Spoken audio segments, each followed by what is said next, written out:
Welcome to the Shreveport Connection with Tommy, and this report is going to be about Monday Night Raw, some Superstars news, well, not just news, but the TV show, 2 matches from the Raw brand, and some house shows over the weekend. Husky Harris returned, and Chris Jericho did his normal Monday Night Raw thing 2 weeks in a row, as well as he did the same thing at a house show and got interrupted by David Otunga, and I will give you some details on that in just a few seconds or minutes. Well, like I said, Jericho's return was not penciled in anywhere on the booking sheets from last week that were handed out before Monday's Raw from Memphis. However, when Jericho did show up for coming out for TV, they made no attempt to hide him backstage. The script for this Monday's Raw Super Show from Memphis, last week's Memphis show was not finalized until 7 p.m. local time, 1 hour before it went live for Raw. The angle with Kane coming from under the ring was written about a week ago, but officials didn't know how they would do it until the day of the show. The 6-man elimination match was put together at the last minute. Officials wanted John Cena in the closing segment so that there would be an Indiana Jones-like cliffhanger to end the show. The feel was that the CM Punk segment wouldn't be exciting enough to be that, and neither was Chris Jericho's return to end the show either.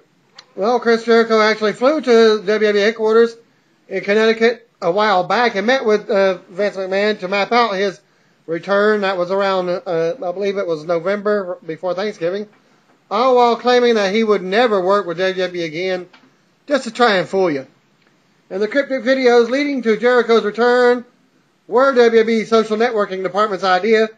Several in the company felt that the campaign was too smart for its own good before they started airing.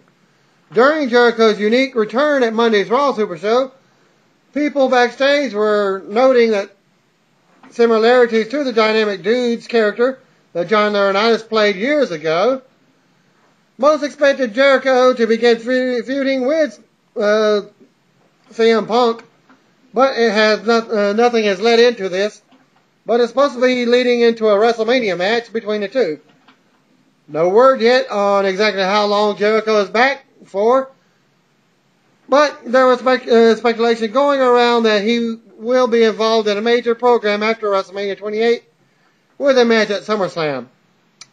The DVD special feature for WWE's 2011 TLC DVD will feature Josh Matthews interviewing Daniel Bryan after his win. Blu-ray exclusive content for the DVD includes Zack Ryder versus Daniel Bryan versus Dolph Ziggler versus Cody Rhodes, plus CM Punk versus Randy Orton versus The Miz and Alberto Del Rio, and Mark Henry versus John Cena for the December 12th Raw, as well as Big Show versus Jack Swagger, and Randy Orton and Zack Ryder versus Wade Barrett and Dolph Ziggler from the December 16th SmackDown. And word that Monday Night Raw from Memphis only had 29 minutes and 6 seconds of in-ring action. Stone Cold's new movie, Recoil, hits DVD and Blu-ray in North America on March the 6th. Austin plays a cop turned vigilante after his family is murdered. Austin and actor Danny Trejo are featured on the cover of the DVD. The latest on Cody Rhodes versus Goldust is that they may do something together at the Royal Rumble pay-per-view. And if you paid attention to Twitter, about 6 months ago, just right after Goldust had his injury came up. Well, he got his surgery and what have you, and he said he was warning Cody that he is coming for his belt. Well, breaking news. Stand back. The superstar who had us all asking, what up with that? Has just joined the insanity. Shane Hurricane Helms joins James Gutman on Club WWI. That's clubwwi.com for an all-new and eye-opening 43 minutes interview featuring the thoughts about his entire career, including the original name WWE wanted him to use, the concerns he had about his name when WWF bought WCW, ad-libbing the segment with Steve Austin that created the Hurricane gimmick, who was supposed to replace Evan in 3 count, the rare WWF / WCW house show, Chris McMahon. Surprising thoughts on his super sidekicks, the segments he did with The Rock, and tons more. As fans of Shane Helms and Twitter followers at ShaneHelms.com know, the former Hurricane is someone who tells it like it is. As someone who has played one of wrestling's most successful gimmicks in the past decade, Shane is also someone who knows what makes his character work. As he and James Gutman talk about the gimmick himself, Shane opens up about how the gimmick was being changed at the end of his time in WWE. It wasn't something that made him happy, and it didn't make sense to boot. As he tells Club WWI members, it wasn't what he knew Hurricane to be. I didn't really have powers. I was out there getting my ass kicked quite a lot. That was the problem I had with creative sometimes too, because they would have me in the back, especially during the last ECW run, where I was like lifting crates and lifting 2-ton boxes and all that stuff. Then I go into the ring and get beat up by some jackass. Wins and losses weren't the issue, but rather the respect for the gimmick. Shane discusses how characters like Club WWI audio host Glacier from WCW fame dealt with the similar problems. But on top of that, the brand WWE had him didn't help to raise his spirits either. And he's quoted by saying, "My last point, when I was on that ECW show, which I wasn't a fan of, was hard for me because I've always been a varsity guy. I don't like being on JV. That's just me personally. That's not saying it was an awful show. It was just that I wasn't a fan of it, and it was hard to be on it and motivate yourself when you know you're a part of something that isn't that good. I felt like I was doing my part to make it better, but there are only so many ways that I could do anything with so many situations I was put in. That was just different. That ECW show on Sci-Fi, that was holding on to something that should have been let go a long time before," unquote. Perhaps even worse than the creative not understanding your gimmick is when they don't want to use it at all. Helms tells Club WWI that as the business changed, so did the thoughts about his character, no matter how successful it had been. Quote again by the Hurricane, "That whole time, the last couple of years, they were trying to play some realism. I can't even tell you how many times I heard we want that more realistic approach."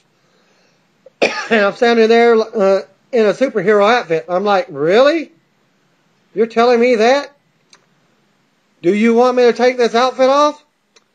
That's what kind of led me into taking time off from Hurricane when I did the whole heel run. It had been getting more reality based. How am I going to be more reality based if I'm dressed like a superhero? But they loved the merchandise and put me out there. At one time, only Austin and Rock were selling more merchandise than I was. Alongside all the talk about Hurricane, Helms and Gutman, how you pronounce his name, discuss his entire career, including Gregory Helms, Sugar Shane, and yes, 3 count. Helms offers his thoughts on everything from the gimmick to the theme song to Arn Anderson's massive compliment for them. As the Club WWI interview continues, he reveals that the gimmick actually existed before Atlanta and included a future WWE Tag Team Champion. That was my first chance to get on TV, so it was one of those things where I just had to go with it. But me and Shannon had done a similar gimmick, not to the extreme as 3 count, in Music City Wrestling. And that was based out of Nashville. We were called the Backstreet Boys. And it was 4 of us. It was the guy who went on to be Joey Mercury in Eminem, Joey Matthews, and another guy named Christian York, who is a super talented guy. And that was basically the main points of that interview. You can go to join them to catch the full interview on that. Well, I found out that last week The Rock was in Shreveport, Louisiana, filming, or actually not filming, but he was, as well said, the article said it was on set. And thanks to my buddy Robert, he said that The Rock was in town and they were looking for some extras in the movie Snitch. On set, Rock wrote, "Snitch, barreling down highway in my 18-wheeler, jackknifed and on fire. The bad guys chasing. Follow him on Twitter at twitter.com/The Rock." The description of the film notes that a father goes undercover from the DEA in order to free his son, who was in prison after being set up in a drug deal. Rock is the lead actor, and the cast includes Susan Sarandon, Joe Bernthal, Barry Pepper, and Benjamin Bratt so far. Well, the casting for this movie was held, like I said, held in Shreveport last week. That's where I live. I caught a trailer for The Rock in the G.I. Joe sequel. The first one was a disappointment, but it looks like they beefed up the star power for that film by adding The Rock and Bruce Willis in the new G.I. Joe movie. Plus, the awesome Walton Goggins from The Shield, Justified, is part of the cast. Though I'm not how sure or how big his role is. Others say the Raw crew was in Jackson, Mississippi from last week at the State Fair Coliseum, although Chris Jericho is advertised for another weekend live event. He was not listed on the WWE website for the show. Well, later on, there's the article on the Tyler, Texas show. He was there, and I'll give you the full results of the entire show on that one, as well as the Baton Rouge, Louisiana show as well. So Raw was all around us this week, and no way in heck I was going to try and go because I can't afford to pay attention. Okay, the Raw was in Tyler at the Oil Palace with a dated main event listing of CM Punk versus John Cena versus Alberto Del Rio in a triple threat match for the WWE Championship. Although Del Rio won't be there, Chris Jericho is listed on the website, but was not in action. He basically did come out, and that will be discussed in the other show. Well, the other Raw that was in this weekend was San Angelo, Texas, at Foster Communications Coliseum with CM Punk versus The Miz for the WWE Championship, and Kane versus John Cena. Chris Jericho he was advertised for this show on both the WWE and Arena websites. Well, the SmackDown crew was in Montgomery, Alabama at the Garrett Coliseum. The dated advertising listed Mark Henry versus Big Show in a cage for the World Heavyweight Championship. Well, that had to change because Daniel Bryan is the current heavyweight champion. The show will likely feature the matches listed below for Sunday's house show. The WWE SmackDown crew was in Baton Rouge, Louisiana on Sunday with Daniel Bryan versus Big Show in a cage match for the World Heavyweight Championship, and Sheamus versus Wade Barrett in a no disqualification match. Chris Jericho appeared at Saturday night's WWE Raw live event in Tyler, Texas. Jericho came to the ring, and before he could talk, he was interrupted by David Otunga. David Otunga told him to leave because he was not supposed to be there. Well, it's like I said, Otunga demanded that Jericho take off his jacket because it was causing seizures and stutterings and what have you, double takes and what have you. Ochunga got into Jericho's face, and the segment ended with Jericho putting Ochunga in the walls of Jericho before making his exit.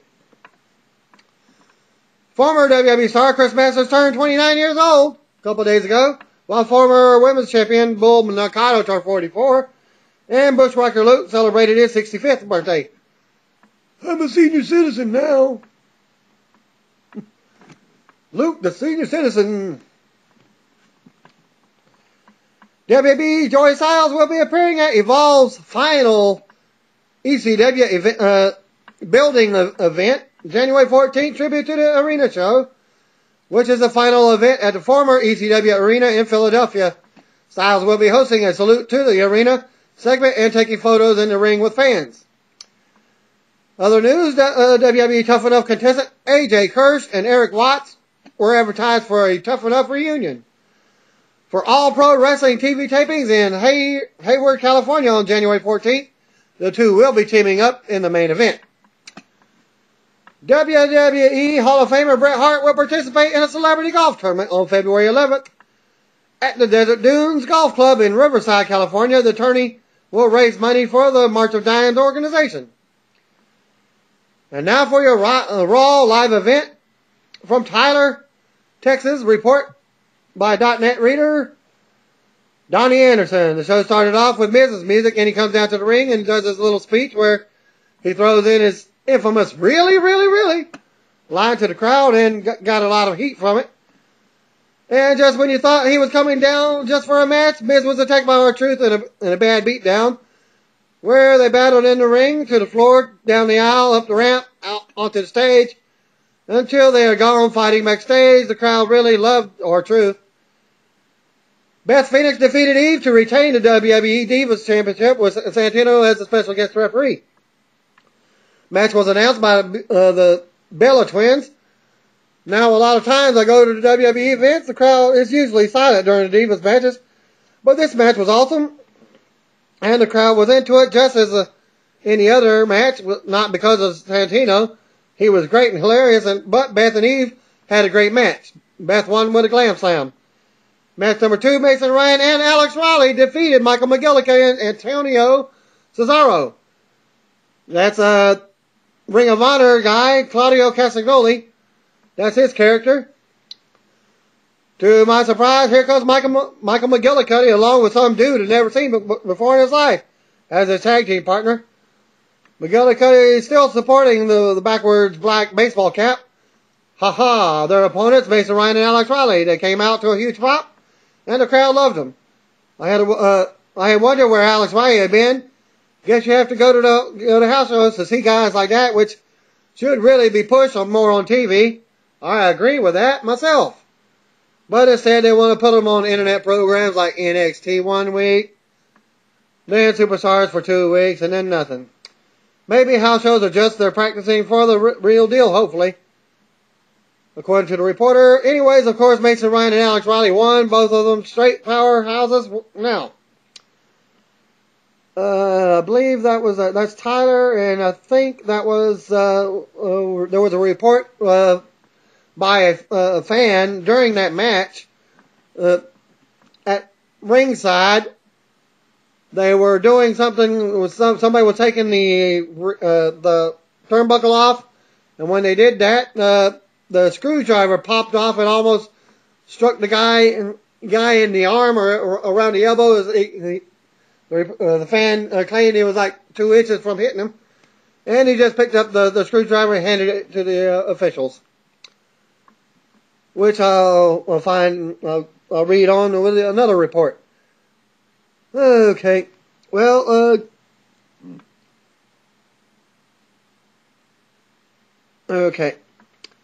Next match was Zack Ryder beating Jack Swagger to retain the U.S. title. Justin Roberts in the ring announces the next match is for the United States Championship, and the whole crowd already knew what time it was, and all of you heard was woo, woo, woo. Jack Swagger's music hits, and he comes out to his little push-up routine and runs around the ring like normal. And then the scream on the mini Titantron changed to Zack Ryder's woo, woo, woo video. And before he was even out on stage, the crowd was going nuts. It was great. I believe everybody really happy for Ryder for coming up from a nothing jobber to what he is today. He's great, and I loved him. I love the match. And I love the match that Swagger and him had. Swagger definitely didn't job to him at all, and it was a good match. Zack Ryder won with a Rough Rider, of course. Woo, woo, woo, woo. You know it, bro. Next was like halftime or whatever, and the reporter went out and bought a CM Punk shirt. Great news, right?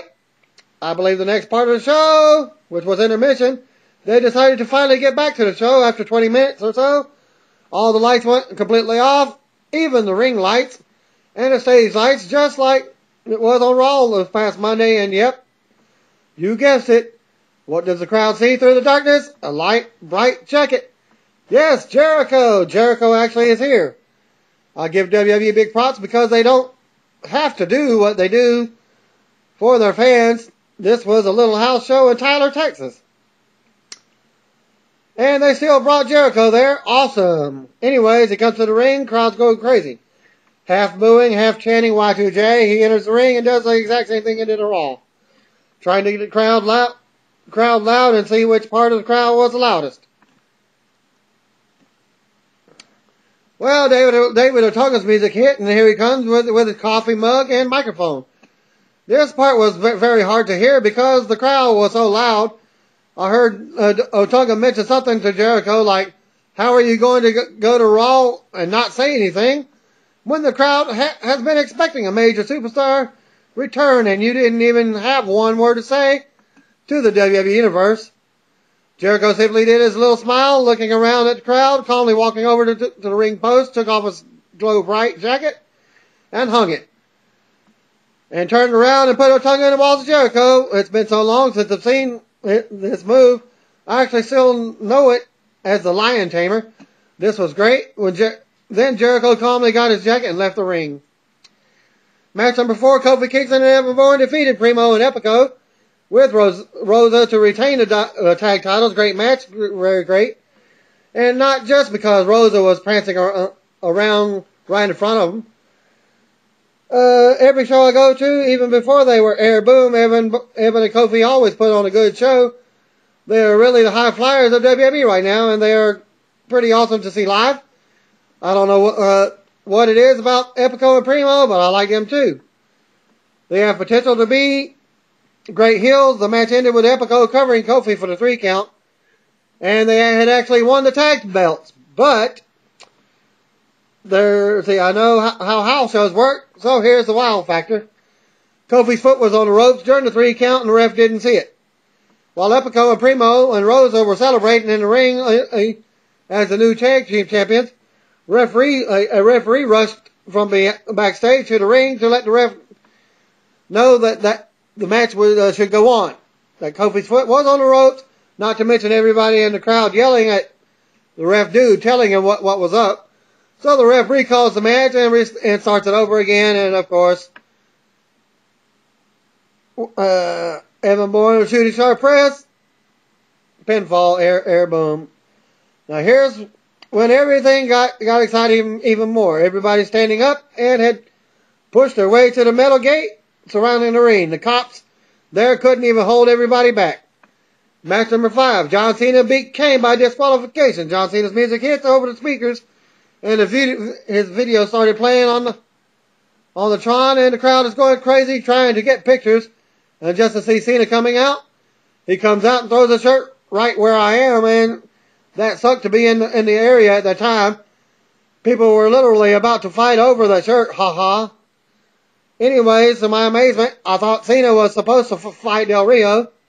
Well, Del Rio's injured. That goes for not paying much attention to TV and what have you. Kane's music hits, and here he comes with a big red machine with his entrance music and mask and helmet. This was awesome, definitely a pay-per-view worthy. The whole match was Kane destroying Cena, but of course Cena had to win with the attitude adjustment. It was fun to actually start the Let's Go Cena Sucks chant. WWE is even selling Cena Sucks shirts now at the t-shirt stand. Love it. Match number 6, CM Punk beat The Miz to retain the WWE Championship. I had pushed my way all the way up to up close as to be for the ring for the match. Never been so close as actually had to dodge somebody spitting and sweating from CM Punk, and looked kind of bloody too. Didn't want that hitting me. This was probably the best match of the night because it was an actual match. It felt like you really didn't know who was going to win. Miz and Punk both were putting all their might into the match, and really appreciate them for doing that. Even for a house show. CM Punk, of course, wins with a GTS while Punk's celebrating on the ropes with the belt. Miz comes back, and just before he nails CM Punk, R-Truth runs back out, hammers his way again on the Miz, and they fight their way. Truth does his finisher to Miz, then R-Truth and CM Punk are left standing, staring at each other in the middle of the ring, and they shake hands minutes before they finally did that, and that was it. CM Punk stayed around 10 minutes after the show ended, going around talking and slapping hands with the crowd. This was very awesome of him. And the same reporters got lucky later on in the evening when they left the arena. Well, they said they got thirsty, went to a gas station, and out of nowhere comes three beautiful women, according to this report here. And it's none other than the Bellas and Rosa Mendez. Well, he just thought it to himself, and his buddy that was with him said, "Dude, didn't you just see that? I think that's the Bellas." Well, I believe both, from what I was reading, they both went back to the store, and as the girls were coming out, they asked them for photo ops, and they were nice enough to oblige, and they got personal pictures with the girls, and that was it. They didn't believe him, but they actually did that, and it was pretty cool to actually see that heels are actually faces in public. Okay. And the January 8th, Jericho at live event, Raw brand. Lights went out. Chris Jericho appeared under the set in the same lighted jacket from Monday. I believe this was in Louisiana, Baton Rouge. He walked out around the ring just like he does on Raw a few times and played to the crowd. He still never said a word. Just when I was about to speak, David Otunga came out and told him he wasn't supposed to be there and to take his jacket off. He did. Shortly after, he punched him and put him in the walls of Jericho. This was the actual report from the guy stating that he was almost hit by a screwdriver during the Alex Riley and Mason tag team match. Riley defeated Antonio Cesaro and Michael McGillicuddy. The crowd went dead for the match. Interesting story. The screwdriver from under the ring curtain came flying out violently right at me after A-Rai went into the turnbuckle. I'm serious. It's like it broke. It was like 2 inches from hitting me in the arm. I picked it up and gave the screwdriver to one of the security guards, and they fixed it after the match. So it was either that or the turnbuckle actually broke. Well, like Ryan and Riley got the win on that match. And live, well, not live, but .net reader Ernest De La Garza is at the Raw show in Corpus Christi and passed in the results for Superstars. One section of top of the arena was tarped off, along with a few areas on the lower bowl. Match number 1, Evan Bourne defeated Michael McGillicuddy. The match was boring until Bourne hit the airborne for the win. Match number 2, Brie Bella beat Kelly. They believe they did stupid twin magic to give Brie Bella the win. And now for your Raw show open with a video that chronicled the Kane drama. At the end of last week's show, Pyro went off and there was a pause before Kane's music played. Kane headed to the ring as Michael Cole and Jerry Lawler introduced the show. Cole questioned why Kane has targeted Cena. Kane said that anyone who can't understand why he embraces hate are in denial. He talked about the fans who live with the wives they hate, go to jobs they hate, and have children that are nothing but soft, spoiled little disappointments. It's like the man has a window into our souls. Anyways, he said the fans live with hate but don't embrace it. Kane said that when the fans chant Cena sucks, what they're really saying is that they suck. And do you? Because you refuse to embrace the hate which is bubbling inside you? He said the fans cheering an underdog makes them think they are good and decent. He said that the fans make Zack Ryder a star. Kane said he was seconds away from carrying Ryder to the depths of hell. All John Cena did was delay the inevitable. John Cena's music then played, and he was all business. He walked onto the stage, took his shirt off, and charged the ring. He went right after Kane. He cleared him from the ring. Cena followed to ringside, and they brawled into the concourse. Kane took over the brawl and roughed up a few random guys wearing suits backstage. You know, the side of the stage where Del Rio normally comes out in his car. Well, that's the same area. Kane and Cena brawled into the area where the WWE parked their trucks for unloading and loading. Cena picked up a steel pipe and struck Kane's leg. Well, this was not a pipe. This was a crowbar. But Kane fired back. Not selling the crowbar hit behind the knee, and then fired back with an uppercut that knocked Cena down. Cena stood up. Kane was gone. It was nice to see Cena again. He didn't stop and say anything into the camera. He just headed to the ring and fought with Kane. He was hoping that carries over to his promo. Us viewers need a break from corny joke Cena. I'm still not a fan of Kane cutting promos, but this was better than his return promo in terms of delivery. Then the announcers recapped the opening angle after the commercial break. Sheamus and Santino Marella defeated Jinder Mahal and Wade Barrett in 2 minutes 55 seconds. Cole said all 4 men will be in the Royal Rumble match. Santino roughed up Jinder and tagged him with the Brogue Kick. Sheamus tagged in Santino, who used the Cobra to finish him off. Boy, I can't wait for that Sheamus versus Jinder match that they teased for SmackDown at the tapings last week. Backstage, Miz vented to John Laurinaitis and David Otunga about Truth's attacks. Laurinaitis said Miz brought it upon himself. He spoke of all the things he has on his plate and said tonight will feature the debut of Brodus Clay, which was a combo of Ernest the Cat Miller and Godfather gimmick. Miz said he wants a private security force. Laurinaitis says Miz could find them on his own. I'm not your problem.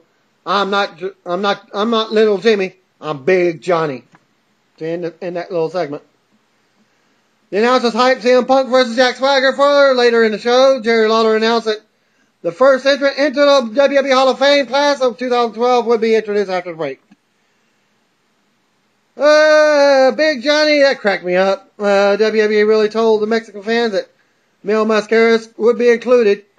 I'd be surprised if they named him tonight. At the first name is usually a big name to get ticket sales off to a strong start.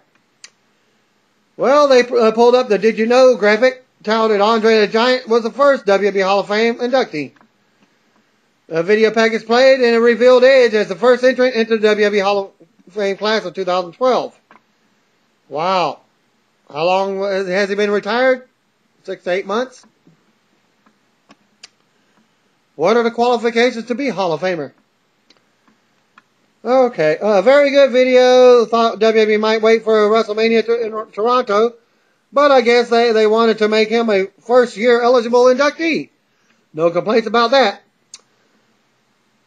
Oh, announcer spoke about the Edge announcement and hyped that tickets go on sale Saturday. Lawler announced that the second inductee will be announced later in the show. And it's not just a second, it's a faction. Backstage, Miz was shown talking with Mason Ryan, presumably about his desire for security. Didn't work, he just shook his head and walked off. In another part of the backstage area, Zack Ryder was on the phone expressing concern over Kane. Eve showed up and he tried to play it cool. Well, he was the person he was on the phone with was his dad. Yet he said he wanted to leave with her. She said she had to stick around for a match with Beth Phoenix, which could earn her a title match if she wins. After Ryder and Eve were out of the picture, Kane emerged from the doorway. About halfway through the doorway, and they went to commercial. Second match of the evening, Daniel Bryan defeated Kofi Kingston in a non-title match in a minute and 20 seconds. Kofi got a big offense on early. He went for the dive off the ropes, but Bryan stepped aside and caught him in a label lock. It got the quick submission win. Lawler said he was impressed. Bryan did an over-the-top celebration after the match. Well, during his celebration, Big Show's music hits. Well, it's the big fart. As he headed to the ring with both he and Bryan ended up with microphones. Bryan said he hated the way the match went on SmackDown. He said the belt was much too important for that match to be decided in a disqualification. Bryan said he's a fighting champion and he'll give Show a title match whenever he wants. Well, Big Show announced that they would have a no DQ, no count out match on Friday SmackDown. Big Show offered his hand and pulled Bryan in close and they shook hands. Show said something to Bryan and they left the ring. Bryan looked concerned by the stipulations of the rematch. Well, Michael Coleslaw hyped Chris Jericho for later in the show. Lawler hyped Punk vs. Swagger, a shot aired of Brodus Clay's locker room door. Well, I must have stepped out of the room because I did not see that part. And then Michael Cole said he would make his debut next. I'm not crazy about Bryan's new character, just know that he's capable of when he's pushed in a serious manner and not as just another WWE chicken shit heel. Well, then they figured the Royal Rumble flashback aired. Yeah, one of those, the Stone Cold one. Justin Roberts introduced Brodus Clay for a singles match. Classic funk music played and two female dancers did their thing on the stage. Brodus danced his way onto stage wearing a red jogging suit and hat. They danced their way to the ring where Brodus tore off his pants at the end. Well, that was his new entrance and the music that they played for it. If you're familiar with Ernest the Cat Miller, somebody call my mama, somebody call my mama. Well, that's his entrance music. Well, and of course, the two girls look like two of the Godfather's hoes. Well, now you know the rest of the story. Well, Brodus Clay beat Kurt Hawkins. Brodus is from the planet Funk. Really, that's what they said. He gyrated when Hawkins grabbed him around the waist and continued to dance. The announcers giggled in calling this match. He finished Hawkins off with a running dive. The women entered the ring and danced with Brodus again. A real rendition of the Godfather and Ernest the Cat Miller from WCW. Brodus is now the love child of PN News and Flash Funk. Good Lord. What a hype to have him off for 3 months with the damn segments to this crap. What are they going to do next? Anything can happen in the WWE. Backstage Ryder talked to himself in the mirror while acting giddy and afraid about going out with Eve. He grew paranoid and brushing his teeth and left the room. Miz's pursuit of security led to Primo, Epico, and Rosa. It ended in failure again. CM Punk walked by the Miz and laughed. commercial break. Back from the break, it may take the rest of the show for me to get the image of Brodus Clay dancing out of my head. WWE desperately needs more monster heels, and instead we get a dancing fool who comes out to Ernest Miller's old music. By the way, if WWE is looking for scapegoat for SmackDown ratings on Friday, then Daniel Bryan's title reign may end this week. Ring introductions for the next match took place. John Laurinaitis walked out before the match and reminded everyone that he's the special referee of the pay-per-view match. Laurinaitis said that if Punk wins tonight, then Swagger and Vicky are banned from ringside at the Royal Rumble. He also booked Dolph Ziggler and versus John Cena for later in the show. Well, last match was a screw job type of finish, just like the main event in the TNA Genesis pay-per-view. Well, CM Punk defeated Jack Swagger with Vicky Guerrero and Dolph Ziggler in a 12-minute and 5-second match. Punk clotheslined Swagger to ringside and then performed a suicide dive onto him at ringside going into commercial break. Swagger got some offense after the break, but Punk came back with a series of kicks and the high knee in the corner. Swagger avoided the Bulldog attempt and hit a second rope splash for a near fall. Later, Punk came back and hit a top rope elbow drop. Punk covered Swagger, who clearly kicked out at 2. Referee counted a fast 3 count as the shoulder was even up. Punk even tried to grab Swagger's arm before he figured out what happened. Laurinaitis stood on the ring apron and pointed to Punk. The announcers recapped the segment and noted that Swagger got his shoulder up. Well, Cole did, while Lawler said it was bang bang. That was awkward if the idea wasn't to set up a rematch. I'll bet they'll have one next week anyways. Well, it's supposed to be John Laurinaitis being the equal opportunity referee setup.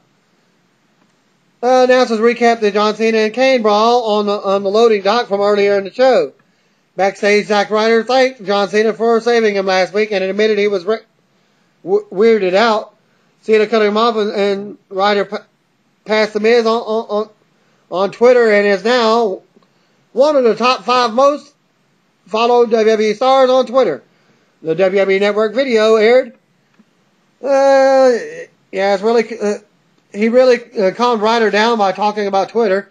No, the WWE Network did not list anything other than 2012 for a start date, despite online rumors all weekend that was the date it's supposed to be pushed all the way to the day after WrestleMania. WWE always has a vague about the start time, so they won't have egg on their face with the entertainment trades if it doesn't debut on WrestleMania Sunday. Well, like I said, after WrestleMania, was my guess. Backstage, the Bella Twins were bickering about who the A-lister is of the two of them.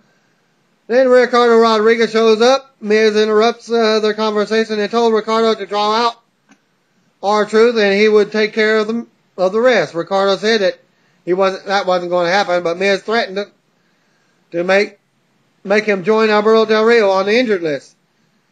Announcers recap Edge being named the WWE Hall of Fame. They set up the next video, which revealed that the 4 Horsemen are entering the WWE Hall of Fame.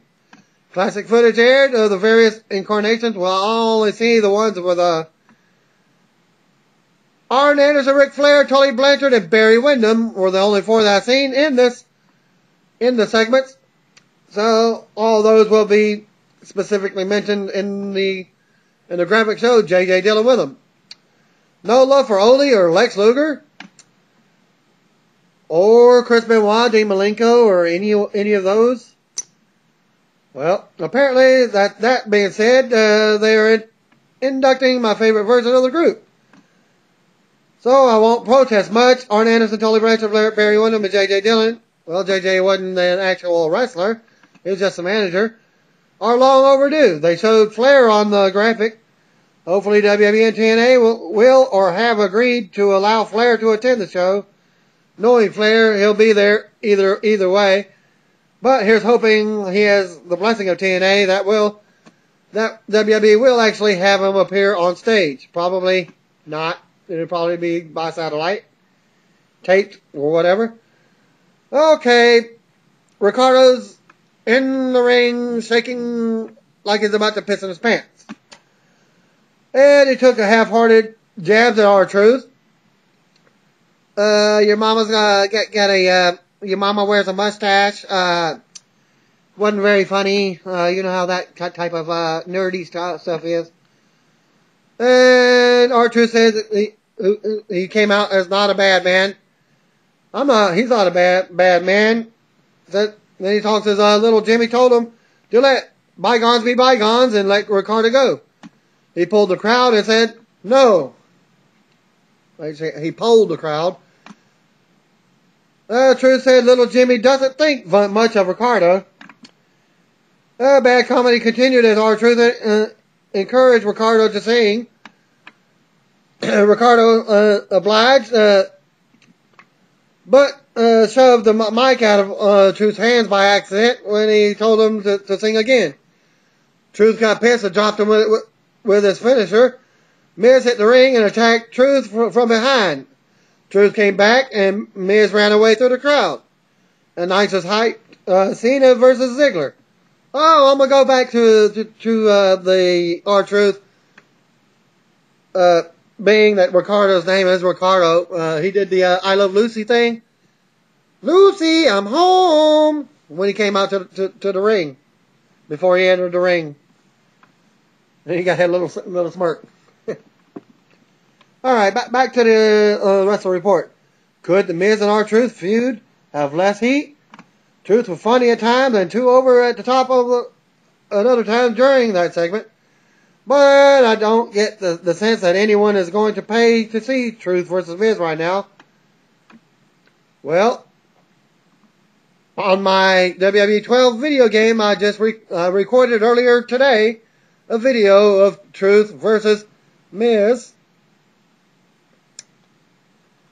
And I'm not going to tell you who won because that's a spoiler. And YouTube is having problems right now uploading videos. So I tried to put the video up of of the Genesis pay-per-view and Ring of Honor 4 weeks of taping on their new network from last night. Well, it got up to last night. It was like 3% and then cut off. It was like 3 or 4 times. Well, I went to sleep after that. I tried to upload it again today. 6 hours uploading, and at 9 o'clock it was still trying to upload. So I just finally cut it off. Well, it was at 99% for 3 to like 6 hours by itself. I tried different ways of doing it. So I don't know if this video is going to get posted until a day or so later either. Okay, well back to the Raw report. Justin Robertson introduced Chris Jericho. A small Y2J chant started. He did the light up jacket bit again to a mix of boos and cheers. He mimicked the routine from last week. Jericho entered the ring and got a mic, and a loud Y2J chant broke out. Jericho acted like he was on the verge of tears, and then acted as if he was crying. Jericho acted as if he was too choked up to talk. The Y2J chant started again. Actually stopped, and there was some boos. Jericho put the mic down and left the ring sobbing. Well, before he did all that, they didn't mention he went to the crowd and did the Hulk Hogan things like, okay, this way, from here over, from there over, from there over, and what have you, just to see who got the loudest crowd. Well, to me, it was even all the way around. And then he just walks off crying. Well, I didn't see a tear, just a... That was about it. Okay, that was it for that. Before he was leaving, he got to the top of the stage, beat his chest a few times, and saluted to the fans while keeping up with the crying routine. And off he goes. Y2 Hogan, the hype for Jericho's segment, felt lost in the shuffle again tonight. It was a thing I was looking forward to most of the coming of the show, but I knew that this was going to happen. But with all the Hall of Fame announcements and everything else that happened, I forgot he was going to appear. Those who hated the segment last week are sure to hate this one as well. If not more. I expected something similar this week and still looking forward to seeing where he's going with all this crap. Well, Eve came up to the ring for her match with Bex Phoenix. No one cared. Kane's music played. Instead, Zack Ryder ran out and escorted Eve backstage. They ran outside the building, away from Kane. Ryder helped her get in the vehicle before noticing that the tire was flat. Well, he told her that it was flat while she stayed in the car. Ryder tried to change the tire while Eve freaked in the front seat. They cut to commercial or something, and the announcers hyped. Back from a commercial, Cena versus Ziggler, the Hall of Fame commercial aired for on-sale event Saturday. Let's just say Zack Ryder doesn't have a NASCAR pit crew awaiting him if this pro wrestling thing doesn't work out. After the break, Ryder was still trying to change the tire. Yeah, really. Introductions for the main event took place. Ziggler was already in the ring. Happy-go-lucky Cena was back for his entrance as he looked into the camera and said, "Show off, show off, show off? Are you kidding me? Show off?" Well, it goes over the 10 o'clock hour. John Cena versus Dolph Ziggler with Vicky Guerrero ended in an apparent no contest as the match progressed. They kept shooting shots of Ryder still working on the damn tire appearing on the big screen conveniently. Kane showed up right then and started beating on Ryder. Kane grabbed Ryder by the throat and chokeslammed him off the loading dock. It was obvious that he didn't fall very far because you could see the head pop up again as he bounced off whatever he landed. Well, if you didn't pay attention, it's nothing but, what do you call the stuff they load on the trucks? The wooded blocks, square things. Heck, I'm an unloader and I can't even think of them right offhand. Well, crates. Well, crates could be your plastic square storage containers. This was, on with the show. Okay. Dolph applied the sleeper on Cena, who backed him into the ring steps. Vicky encouraged Dolph to get back in the ring as he clutched his knee on the floor. Cena headed to the loading dock area. Kane attacked him from behind and applied the smothering claw to Cena's face. Meanwhile, the falling Ryder was shown lying on some crates. Kane stood up and admired his handiwork to close the show. Damn, I need something to come down from what felt like a cocaine-fueled edition of Raw. Seriously, it was just all over the place. They packed a lot into one show, perhaps even too much. Sure, it beats the alternative of throwaway Raw, but they didn't give viewers much a chance to really digest anything. The John Cena and Kane stuff felt really hokey. It wasn't even their fault this week, though, as the stuff with Zack Ryder 4-hour tire change at the cheap horror movie reaction that he and Eve had to with Kane were really campy. And that ends my video for this week for Raw. And what happened after Raw will be on tomorrow night's show if it ever gets to be aired or uploaded. And thanks for viewing, and God bless you, and stay safe. Don't drink and drive. Yada, yada, yada. Believe in yourself. Take your vitamins. And that's the bottom line, because that ends the show.